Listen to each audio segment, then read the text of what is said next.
உறவுகளுக்கு வணக்கம். இன்றைய வீடியோவில் என்னத்தை பற்றி பார்க்க போகிறோம்னா, நாளைக்கு அதாவது இலங்கையின் பாராளுமன்றத்தை தீர்மானிக்கின்ற ஒரு தேர்தல் ஒன்று நடைபெறப்போகுது. இந்த தேர்தல் எப்படிப்பட்ட தேர்தல் என்றால், அதாவது இவ்வளவு காலமும் பல்வேறுபட்ட ஆட்சிகள் நடைபெற்றிருந்த போதிலும், அதாவது கோட்டா, அதுக்கு பிறகு ரணில் இப்போ ஏடிக்கு அனுரகுமார திசாநாயக்கண்ட ஊழலற்ற ஒரு ஆட்சி ஒன்று நடைபெறப் போகுது. ஸோ இதுக்கு பாராளுமன்றம் நாளைய தினம், அதாவது நவம்பர் 14 இதுக்குரிய எலெக்ஷன் தேர்தல் நடைபெறப் போகுது. ஸோ இந்த தேர்தலை பற்றிய ஒரு முழு விவரத்தையும் போடலாமண்டு கொஞ்சம் வேலைகள் தாமதங்களால் இந்த வீடியோ நான் முறைக்கு திங்கட்கிழமைக்கு முதல் அப்லோட் பண்ணியிருக்கணும். ஸோ இன்றைய தினம் முதல் நாள் அப்லோட் பண்ணுற காரணம் உங்களுக்கு ஒரு ஊக்குவிக்கிற ஒரு இதாக இருக்கணும். ஸோ இன்றைய வீடியோவில் நம்ம இந்த தேர்தல் நடவடிக்கையை பற்றி, பாராளுமன்ற தேர்தலை பற்றிய ஒரு வீடியோவை பார்க்க போகிறோம். ஸோ இந்த வீடியோக்குள்ள நம்ம போகலாம். இந்த யூடியூப்புக்கு நீங்கள் முதலாக என்னுடைய வீடியோ பார்க்குறீங்களா இருந்தால் மறக்காமல் சப்ஸ்கிரைப் பண்ணி லைக் பண்ணுங்கள். ஸோ இது பற்றி தெரியாத ஒரு நபருக்கு, அதாவது இந்த வீடியோவில் என்னென்ன பற்றி பார்க்க போகிறோம்னா, வாக்களிப்பது எவ்வாறு, இலங்கையின் இப்போ எப்படியான நிலையில் தேர்தல்களெல்லாம் இருக்குது, அடுத்தது நம்ம எப்படி வாக்களிக்க போகிறோம், எத்தனை மணிலேருந்து எத்தனை மணிக்கு வாக்களிக்கணும் என்ற விவரங்கள், என்னென்ன செய்யலாம் என்னென்ன செய்யக்கூடாது, இதெல்லாத்தையும் நம்ம பார்க்க போகிறோம். ஸோ பாராளுமன்றத்தை நிலையை பற்றி பார்க்க போகிறோம், எப்படி உறுப்பினர்கள் காணிக்கிறாங்கன்றதை பார்க்க போகிறோம். ஸோ எல்லா வீடியோவையும் மறக்காமல் ஃபுல்லாக பாருங்கள். ஸோ இந்த வீடியோவுக்கு நீங்கள் முதல்ல இந்த வீடியோ பார்க்குறீங்கன்னா மறக்காமல் லைக் பண்ணி, நான் போகிற வீடியோ உங்களுக்கு தொடர்ச்சியாக உடனே பெல் ஐக்கான் கிளிக் பண்ணுங்கள், லைக் பண்ணுங்கள், ஷேர் பண்ணுங்கள். இதில் ஏது உங்களுக்கு தெரியாத விடயங்களை முடிக்கணும்னா, நான் ஆட் பண்ணணும், அடுத்த வீடியோ போடணும்னா மறக்காமல் கமெண்ட் பண்ணுங்கள். ஸோ வாங்க வீடியோக்குள்ளே போகலாம்.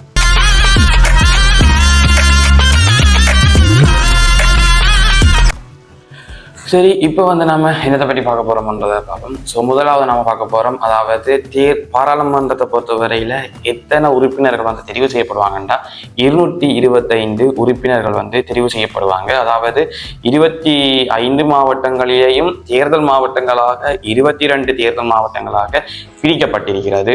ஸோ இந்த 22 தேர்தல் மாவட்டத்திலையும் 225 உறுப்பினர்கள் தெரிவு செய்வாங்க. இதில் தேர்தல் மூலமாக 196 உறுப்பினர்களும் இது வாக்காளர்களாக தெரிவு செய்யப்படுவது. 29 உறுப்பினர் தேசிய பட்டியல் மூலம் தெரிவு செய்யப்படுவர்.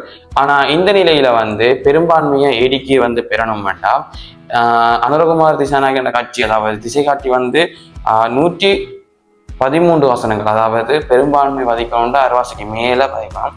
ஆனால் இந்த முறை தேர்தலில் ஜனாதிபதி தேர்தலில் அவருக்கு வரும் 42 விதமான வாக்குகளே பெறப்பட்டு 53 லட்சம் ஏதோ எடுத்தவர். ஸோ 47 லட்சம் எடுத்தவர்.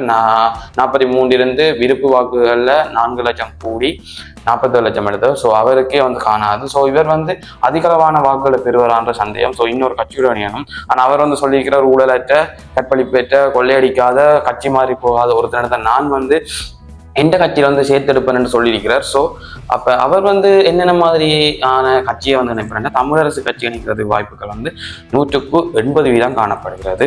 இந்த 22 தேர்தல் மாவட்டங்கள் 25 மாவட்டங்களை தான் இந்த 28 தேர்தல் மாவட்டங்களாக பிரிச்சிருக்கிறாங்க.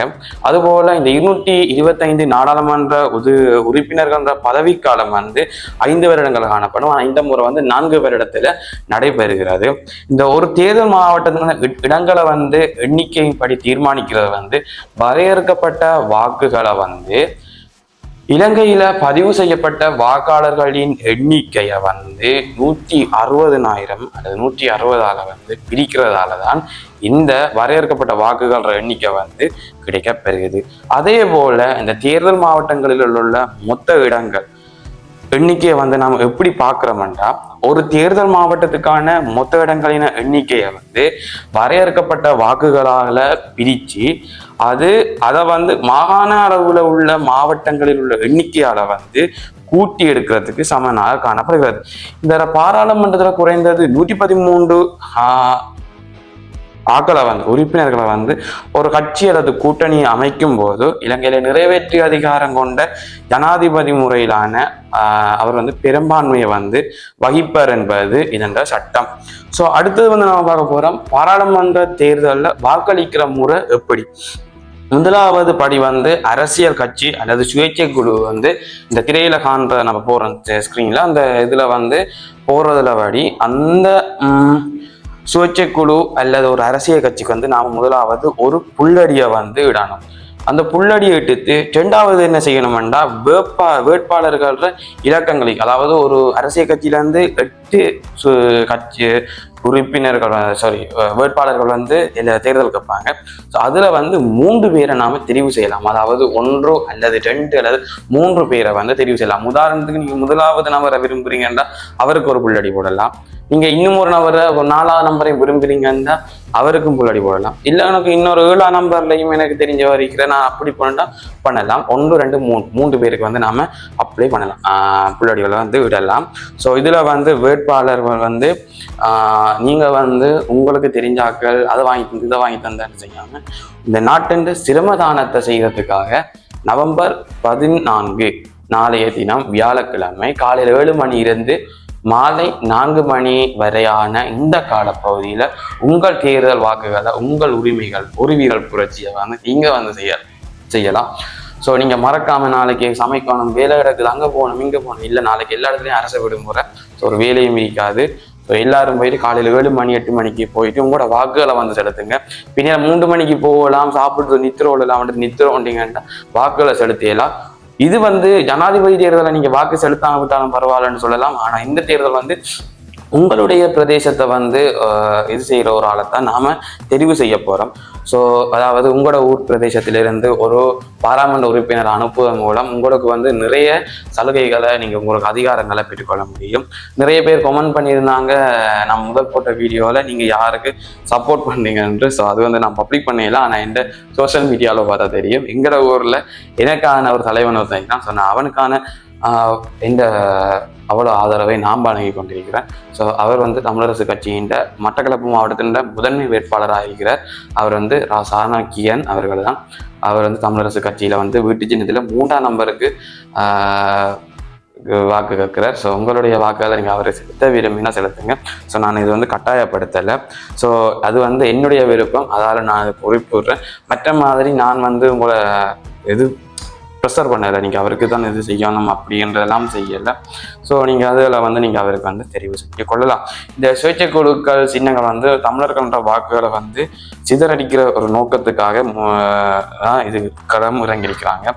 ஸோ அவர்கள் வந்து ஒரு ஈழத்தமிழன் என்ற வகையில் தமிழ் கட்சிகளுக்கு வந்து இந்த சுயேட்சையாக இறங்கியவர்கள் அதில் வாக்குகளை செலுத்தலாம். ஸோ உங்கள் வாக்கு சாவடிக்கு நீங்கள் செல்லும் போது முதல் வேலையை நீங்கள் செய்ய வேண்டிய வேலை என்னன்னு பார்த்தீங்கன்னா உங்களோட தேசிய அடையாள அட்டை இலக்கம் கட்டாயம் கொண்டு போகணும்.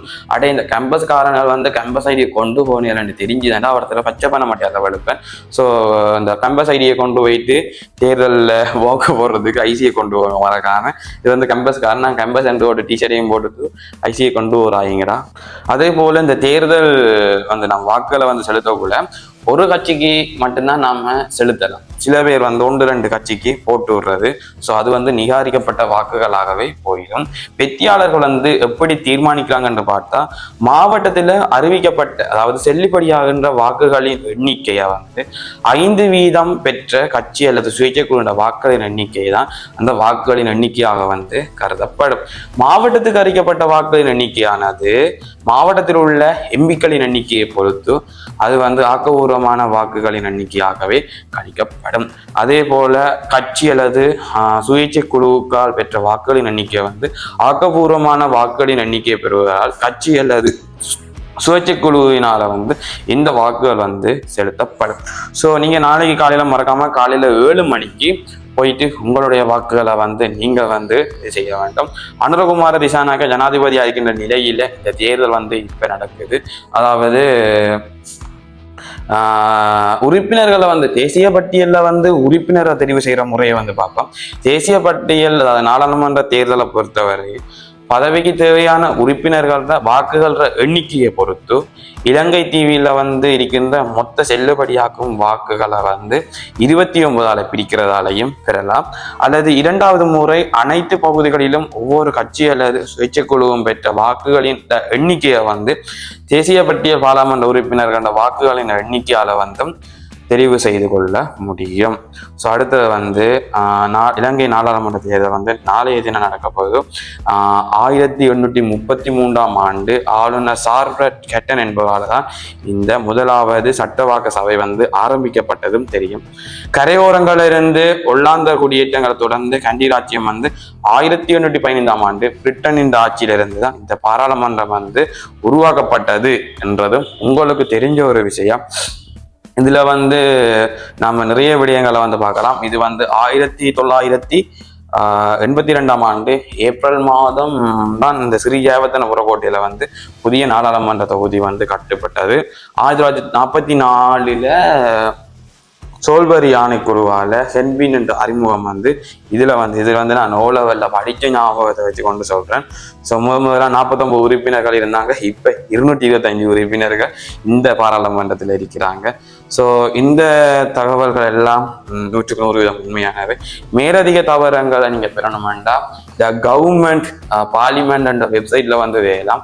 நாளைய தினம் உங்களுடைய தேர்தலை வந்துட்டு வெள்ளிக்கிழமை வந்து நீங்க எங்க வந்து இந்த தேர்தல் முடிவுகள் உடனுக்குடனா சக்தி டிவி அதெல்லாம் போடுவாங்க. அப்படி இல்லையா நீங்க ஆன்லைன்ல பார்க்கணுமெண்டா பார்லிமெண்ட் கவர்மெண்ட் இன் ஸ்ரீலங்கா 2024 எலெக்ஷன் டிபார்ட்மெண்ட் என்ற வெப்சைட்ல வந்து நேரடியான உங்களோட தகவல்களை உங்க ஏரியாவுக்குரிய மாதிரி, அதாவது தேர்தல் மாவட்டங்கள் எண்ணிக்கை தனித்தனியாக உங்களுக்கு குறிப்பிடுவாங்க.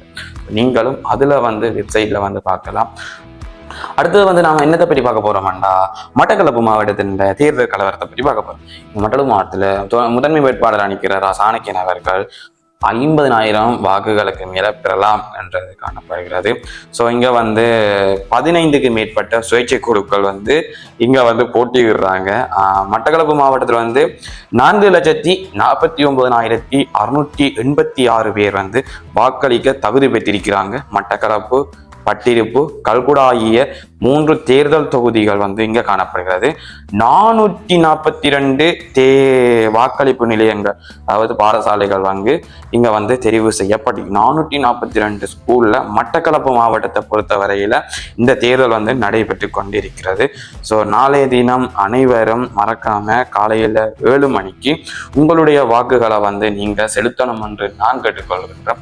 ஸோ நாளைய தினம் நீங்க காலையில் 7 மணிக்கு அந்த வேலை இந்த வேலையெல்லாம் விட்டு போட்டு முதல் வேலையா உங்களுக்கு பக்கத்துல ஸ்கூலுக்கு போயிட்டு உங்களுடைய வாக்குகளை வந்து நீங்க செலுத்தணும். இந்த வாக்குகளை நீங்க செலுத்துறதால, அதாவது உங்களுடைய ஏரியாவில் சிரமதானம் ஒன்றை நீங்க செய்ய முடியும். ஸோ இந்த சிரமதானத்தை பொறுத்தவரையில இந்த சிரமதானத்தை நீங்க பண்றதால 5 வருஷத்துக்கு உங்களோட பிரதேசம் வந்து மிகவும் துப்புரவா இருக்கும். ஸோ மறக்காம நீங்க நாளை காலையில போயிட்டு உங்களுக்கு விரும்பினர் என்னை பொறுத்த வரைக்கும் அவரை நான் சொல்லியிருந்தேன். ஸோ அவர் இவரன்றதை விட்டுட்டு நான் இதை உங்களுக்கு கன்ஃபார்ம் பண்ணுறேன். எனக்கு பிடிச்ச நான் சொல்லிக்கிறேன் இந்த வீடியோவில். நீங்க வந்து நாளைய தினம் என்ன செய்யலாம், அதில் உங்களுக்கு விரும்பினாங்க நீங்களா முடிவெடுத்து நீங்களா இறங்கி இந்த வீடியோவை பார்த்துட்டு கொஞ்சம் நல்லா முடிவெடுத்துட்டு போயிட்டு உங்களுடைய வாக்குகளை நீங்க காசிக்காக அதுக்காக இதுக்காக உங்களோட வாக்குகளை நீங்க விற்க வேணாம். வித்தாலும் நீங்க வந்து அவங்க தந்தா இன்னும் தாங்கன்னு சொல்லி வாங்குங்க. ஏன்டா அது வந்து உங்களுடைய வரி பணத்துல தான் அவங்களும் தாராங்க, கள்ள காசு கல்லோட்டு. ஸோ நீங்க என்ன செய்யுங்கண்டா, அவங்க தாரதை வாங்கி எடுத்துட்டு உங்களோட மனசாட்சிக்கு என்ன சொல்லுதோ நீங்க அதை செஞ்சுட்டு போங்க. ஸோ இந்த வீடியோல இருந்து நான் விரைவறேன். இந்த வீடியோ எப்படி இருந்துச்சு, நல்லா இருந்துச்சா கமெண்ட்ல பண்ணுங்க. அடுத்தது வந்து நாளைக்கு போங்க, மறக்காம ஐசியை கொண்டு போங்க, எல்லாம் நான் சொல்லிட்டேன். எதுவும் விடுபட்டிருந்தா கமெண்ட் பண்ணுங்க, நான் வந்து அதுக்கு ரிப்ளை உடனுக்குடன் பண்ணுவேன். ஸோ அடுத்த வீடியோவில் சந்திப்போம். This is Rishan signing off.